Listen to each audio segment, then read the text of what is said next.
The United States has the most military power, and there is a little bit of an imbalance right now. They may have. I'm not so sure that's the case anymore. The United States economy is in the gutter. I mean, it's not just the United States, it's NATO, and it is a massive military power, but there's also strengths and weaknesses. So technologically, in terms of air superiority, I think the U.S. is, typically heralded as the most powerful. In terms of aircraft carriers, there's a lot of things, but China has the largest standing ground army. Yes. I think North Korea has a crap ton of ground troops as well. And the important thing that people need to realize is a fighter jet can't occupy a street corner. So while we may have the capability to wipe out a whole country with a barrage of MIRVs, nuclear warheads, or, bombard a city with a fighter jet, when it comes to actually controlling territory, we are not the most powerful in terms of being able to do that. We would need a combined force to actually try and do it. And if you look at Afghanistan and Iraq, not so easy for us to pull off, or especially Vietnam. So anyway, long story short, we do have a lot of power, and the United States does do a lot of things we don't like. The issue is there's no simple answer in if the argument is we shouldn't be doing it because none of our business, the same argument applies to any other country, China, Russia, or otherwise, and no one's stopping them from doing it. It's basically, I look at it like water flowing downhill. Sure, you might be like, we should try and stop that water flowing downhill. It's like, dude, it's water flowing downhill. You know what I mean? We want to prevent war for sure. I don't know how you go about doing that when all of these forces are set to collide with each other.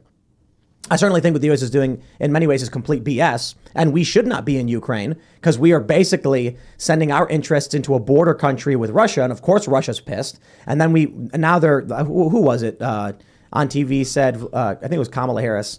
She was on Colbert and she was like, Vladimir Putin's committing crimes against humanity, and everyone starts clapping and cheering. And I'm like, these goons clapping, I don't even know what they're talking about.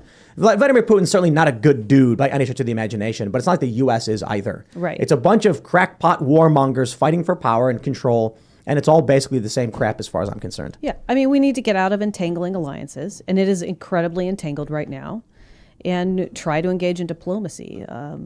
And it's unfortunate that the people in positions of power are not inclined to do so because they generate financial wealth based on all these tragedies happening across the globe. I think the big problem is Donald Trump's a strong guy. He's a strong man, quite literally. That's what they call him. And he was working towards peace with, say, North Korea and South Korea. He signed the Abraham Accords. There was a lot that he was doing to try and simmer things down, but from a position of strength.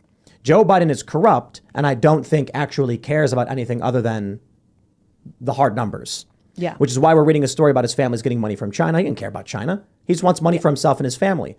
That is going to lead to war. That is going to lead to the conflict and the downfall. Because that is what ends up providing massive funding to the military-industrial complex. A corrupt family saying something like, look, I don't care if we blow up 100,000 civilians. How much do I get in kickbacks?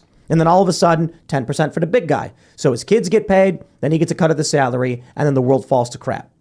That seems to be what the Biden family's been all about for the past decade or several decades, honestly. And Donald Trump was like, let's have peace, defend our borders, bring manufacturing back. And I'm like, all of those are good things. But when you have a system of neoliberal crony capitalism, then you're going to end up with a corporate press that wants to make money.